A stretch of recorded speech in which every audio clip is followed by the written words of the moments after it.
Apa rasanya menjalin hubungan dengan seorang kekasih selama bertahun-tahun, tapi sebenarnya sosok kekasih tersebut tidak pernah ada? Dan bagaimana pula seseorang bisa memanipulasi identitas dirinya sampai menjadi sorotan satu negara?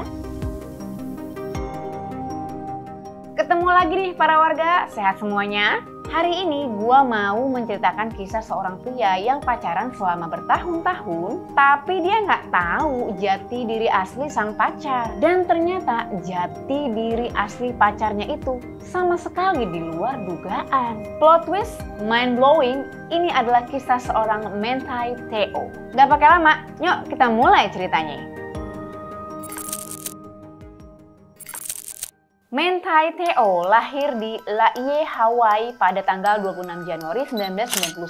Gua panggilnya Manti aja ya biar lebih enak. Dengan didikan orang tuanya yang baik, sejak kecil Manti digambarkan sebagai anak yang patuh, disiplin, dan juga religius. Ditambah lagi, Manti ini sudah terlihat berbakat pada olahraga football sejak dia remaja dan makin terasah lagi sejak dia di bangku SMA. Lulus SMA, Manti berhasil mendapatkan beasiswa untuk masuk ke Universitas Notre Dame, di mana universitas tersebut terkenal dengan tim footballnya. Di tahun pertama kuliah, sudah bisa diprediksi kalau Manti ini akan jadi atlet bersinar di masa depan.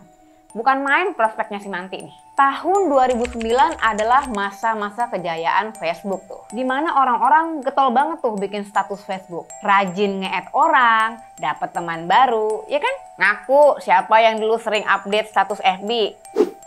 Pasar Malam Bekasi lagi ngantri komedi puter. Nah, si Manti ini main Facebook juga. Di Facebooknya Manti di-add sama seorang cewek kece. Namanya Line Kekua.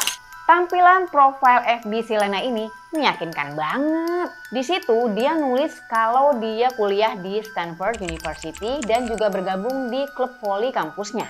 Nah, karena profilnya meyakinkan dan wajahnya juga aduhai, Manti pun tertarik untuk bertegur sapa dengan Linai. Dari situ mereka mulai berkirim-kirim pesan di inbox. Udah kenalan, lanjut tukeran ke nomor HP.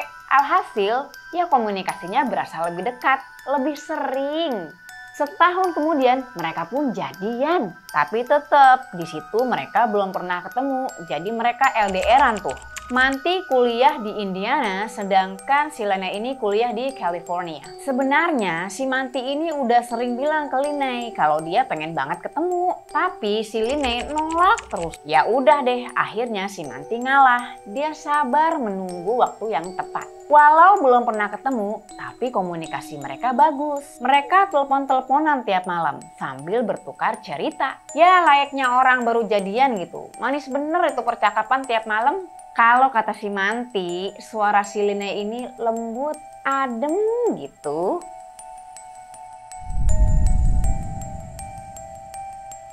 Singkat cerita, pada tanggal 28 April 2012, Manti mendapatkan panggilan telepon dari seorang laki-laki yang mengaku kakaknya Linai. Dia bilang Linai mengalami kecelakaan mobil yang parah. Mobilnya ditabrak oleh seorang pengemudi yang mabuk dan kemudian Linai dilarikan ke rumah sakit yang ada di California. Linai akhirnya dirawat secara intensif, tapi dia belum bisa merespon dengan baik akibat kecelakaan itu. Ketika Manti mencoba berbicara dengan Linai lewat saudara laki-lakinya, Manti tidak mendapatkan respon apa-apa, hanya terdengar nafas Linai yang seperti pasien kritis. Manti sebenarnya ingin menjenguk Linai, tapi saudaranya meyakinkan Manti agar dia tidak perlu khawatir. Karena Linai sudah dalam perawatan yang baik di rumah sakit dan sulit juga untuk mengunjungi Linai dalam kondisinya yang seperti itu. 1 bulan setelah itu, Manti mendapatkan kabar lagi kalau Linai didiagnosa leukemia atau kanker darah. Akhirnya, Linai pun mendapatkan perawatan lebih lanjut. Bisa gitu ya, habis kecelakaan gak lama didiagnosa kanker. Tapi, ada berita baiknya nih. Linai sudah mulai sadar dan sudah bisa berkomunikasi kembali dengan Manti seperti sedia kala. Seiring perjalanan cinta mereka, Manti semakin sibuk dengan football, di mana dia semakin banyak memenangkan pertandingan. Udah berbakat, jago di timnya, good looking juga, menjadikan Manti ini semakin populer. Jadi makin banyak fans tuh si Manti. Di sisi lain, Lene masih berjuang dengan penyakitnya, leukemia. Hal ini menjadikan hubungan mereka pasang surut dan mulai goyah. Mereka pun mulai jarang berkomunikasi. Lanjut, di tanggal 12 September 2012, pukul 6 pagi, Manti mendapatkan kabar duka kalau neneknya meninggal dunia.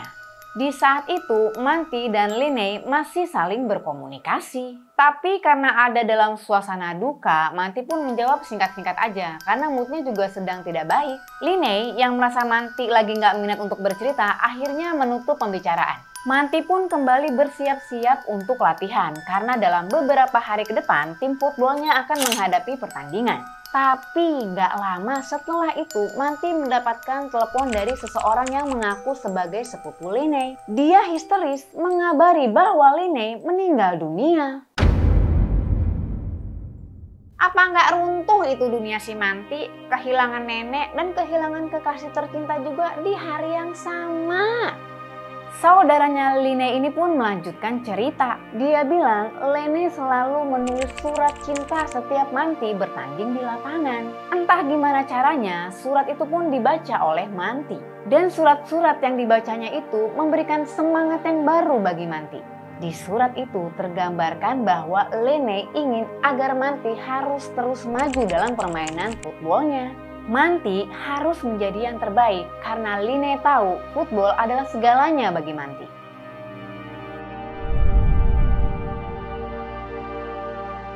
Manti pun segera bangkit dan bertekad untuk terus berjuang bagi tim footballnya. 3 hari setelahnya, pada tanggal 15 September 2012, Manti tetap bertanding di lapangan walau sedang dalam keadaan berduka. Kebayang nggak lu? Kepotek pasti itu hatinya si Manti. Berdarah-darah pasti itu dia di dalam batin. Kehilangan nenek dan pacar sambil harus tetap berjuang dalam pertandingan. Simpati dari masyarakat pun menggema. Komunitas kampusnya, para fans dari tim footballnya, bahkan media-media setempat memberikan dukungan yang lebih besar lagi kepada Manti pada saat pertandingan. Penonton pertandingan pun ikut mengharu biru di situasi ini. Yang membuat situasi saat itu semakin dramatis adalah hari di mana Manti bertanding, di hari itu juga Lene dimakamkan. Dan tragisnya dari kisah ini, Manti dan Lene pada akhirnya tidak pernah bertemu sekalipun bahkan sampai akhir hidup Lene. Tapi dengan kerja keras timnya dan semangat dari Lene di dalam hatinya, tim football Manti pun memenangkan pertandingan. Nah, kejadian-kejadian dramatis yang dialami Manti ini kemudian menjadi viral. Saat itu kisahnya menjadi sorotan dan tersebar di berbagai media besar. Kisah Manti Theo pun menjadi inspirasi bagi banyak orang dalam menjalani hidup. Suatu hari pada bulan Desember 2012, Manti dikejutkan lagi dengan sebuah telepon yang mengaku berasal dari saudaranya Lene. Tapi kali ini seorang cewek. Awalnya mereka ngobrol-ngobrol biasa, tapi di tengah pembicaraan, si cewek itu ngaku kalau dia adalah Lene. Dia mengaku kalau sebenarnya dia belum mati, tapi dia memasukkan kematiannya untuk menghindari masalah besar yang lagi menimpa hidupnya. Manti pun makin bingung, ini emang Lene atau orang lain, atau selama ini gue cuma ditipu? Di situ dia mulai mikir, pasti ada yang gak beres nih. Akhirnya Manti pun menceritakan kepada orang tuanya perihal telepon dari Lene tadi yang mengaku kalau dia masih hidup. Manti pun meminta bantuan saran dari pamannya yang seorang pengacara. Dari pamannya, Manti menyadari sebuah hal baru. Penipuan berkedok cinta yang dialami Manti ini merupakan sebuah fenomena bernama catfishing. Dan Manti sudah ditipu selama ini. Nanti gue akan bahas sedikit tentang catfishing, tapi sementara kita lanjut dulu ya. Hari pertandingan kejuaraan nasional pun tiba, yaitu tanggal 7 Januari 2013. Tapi pada hari itu konsentrasi Manti terpecah antara mendapatkan kabar yang mengejutkan soal Lene dan fokus kepada pertandingan kejuaraan nasional. Karena Manti sulit untuk fokus, tim footballnya pun harus menelan kekalahan. Lanjut lagi nih, jadi ada sebuah situs yang bernama Deadspin. Deadspin adalah sebuah blog jurnalisme yang khusus membahas olahraga. Suatu hari ada seseorang yang mengirim email ke Deadspin. Inti dari email tersebut adalah mengenai mendiang pacar Manti Theo, Line Kekua. Jadi menurut si pengirim email ini, sebenarnya yang disebut-sebut pacar yang dibanggakan Manti selama ini hanyalah sebuah fiktif belaka. Bahkan kisah tentang pacarnya yang meninggal dunia itu pun hanyalah sebuah karangan. Mendapat email yang menarik seperti ini, apalagi Manti juga sedang naik daun, tim Deadspin pun akhirnya melakukan penelitian atau reportase untuk mengungkap kebenarannya. Mereka mulai cari tahu tentang informasi-informasi penting terkait Line Kekua. Berdasarkan profil Lene, mereka pun menghubungi Stanford University dan faktanya Lene tidak terdaftar sebagai mahasiswi di sana. Dan dari semua rumah duka yang ada di California, tidak pernah tercatat ada upacara pemakaman atas nama Line Kekua. Singkat cerita, dengan penelusuran dari tim Deadspin terungkaplah fakta-fakta yang sesungguhnya.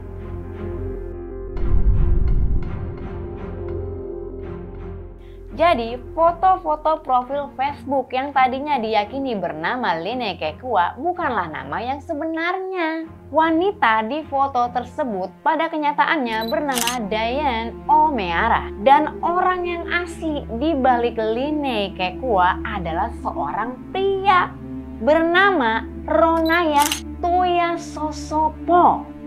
Si Ronaya yang tadi ngaku-ngaku jadi kakaknya si Lene, itu dia biang keroknya.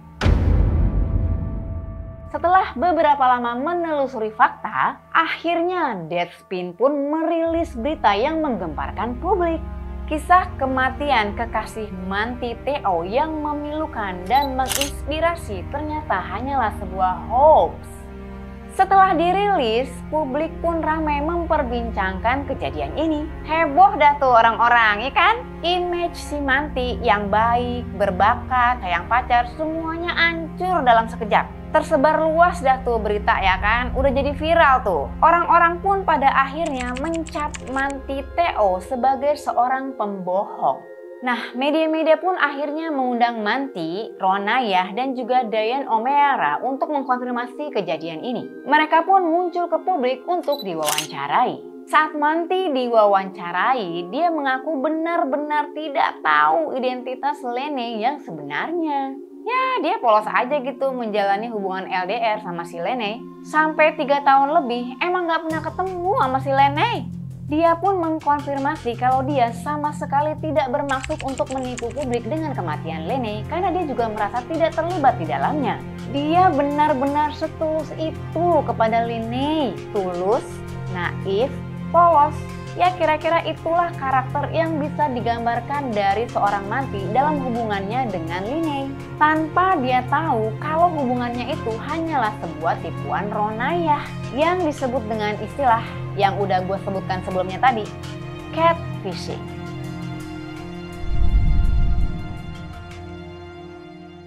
Catfishing adalah istilah untuk menggambarkan pemalsuan identitas secara daring atau online. Ciri-ciri dari catfishing adalah menggunakan identitas dan foto palsu serta mengaku menjadi orang lain. Informasi yang diberikan sering tidak konsisten dan mencurigakan. Dan seringkali pelakunya menolak diajak bertemu langsung, bahkan walau sekedar panggilan video. Catfishing jelas bertujuan untuk menipu, merayu, ataupun memanipulasi orang lain. Nah, kenapa si Manti bisa kena catfishing? Ya karena mungkin di masa itu pada tahun 2009 Mungkin penipuan berkedok cinta alias catfishing ini masih asing di masyarakat. Masih belum banyak orang yang melakukan dan mengungkapkan penipuan semacam itu. Ya pasti ada, tapi belum menjamur seperti sekarang ini. Jadi, Manti mungkin berpikir nggak akan adalah orang yang tega menipu sampai segitunya. Padahal sebenarnya kalau Manti peka, tanda-tandanya sudah cukup jelas. Salah satunya, Line selalu menolak kalau Manti meminta untuk melakukan video call. Nah, pada umumnya banyak motif dari para pelaku catfishing ini untuk mengambil keuntungan pribadi. Biasanya mengarah kepada uang. Tapi berbeda dengan Ronayah. Saat diwawancarai, Ronayah ini bilang kalau dia melakukan pemalsuan identitas sama sekali bukan untuk mendapatkan uang. Dia tidak pernah meminta apapun dari Manti, apalagi uang.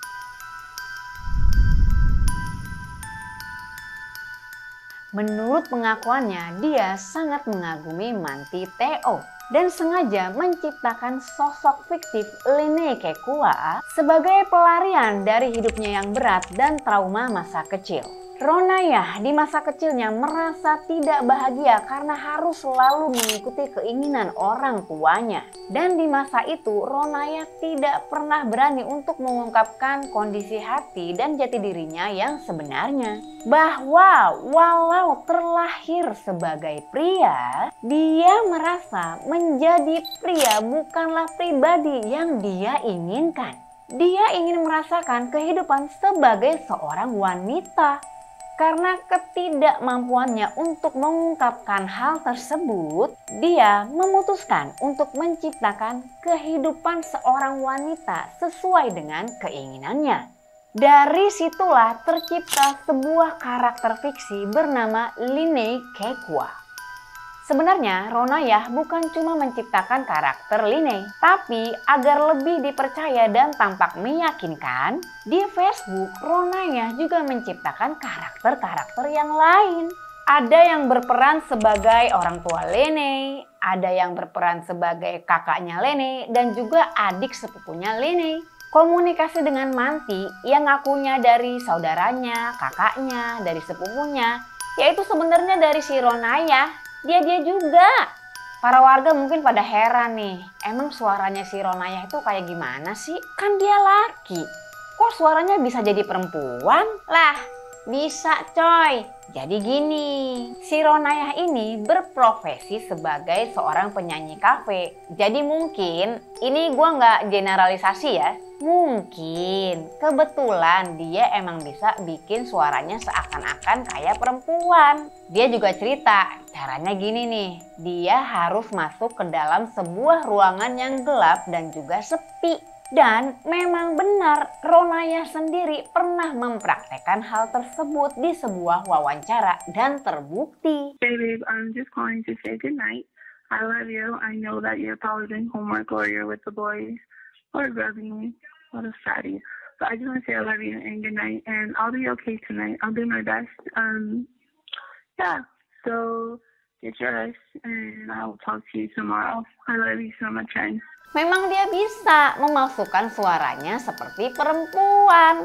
Ini mohon maaf nih ya Bang Manti, saran aja nih. Lain kali semisal nih dapat kenalan lagi di Facebook atau di sosmed yang lain gitu, lu mending yakin dulu dah, lu suruh aja itu orang scan KTP-nya terus dikirim dah ke WhatsApp lu. Daripada kayak gini kan jadinya kena tipu. Kecuali lu emang maunya sama laki, ya itu kan terserah lu kalau gitu. Ini kan lu maunya pacaran sama perempuan, maunya pacarannya sama si Yanti. Lah yang datang si Yanto. Kan berabe jadinya bang. Tega banget emang itu si Rohaya ya. Si Ronayah. Kasian tahu si Manti. Nah, para warga masih ingat dengan nama Dayan Omeara. Foto-foto Dayan ini kan dipakai nih sama si Ronayah untuk menciptakan karakter Line. Setelah dikonfirmasi, Dayan ini ternyata pernah satu sekolah sama si Ronayah. Ronayah pikir si Dayan ini emang kece banget nih. Ya udah dia main caplok aja itu foto-fotonya si Dayan. Dayan sendiri bahkan nggak tahu kalau foto-fotonya itu dimanfaatkan oleh si Ronayah.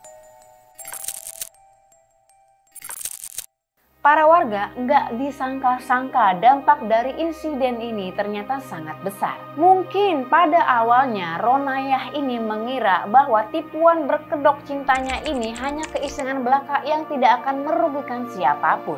Tapi yang namanya orang coba-coba main api pada akhirnya bisa kebakar sendiri. Dan apesnya orang lain ikut juga kebakar. Ronayah nggak pernah memikirkan seberapa besar kehancuran dan kerugian yang dialami Manti karena hal ini.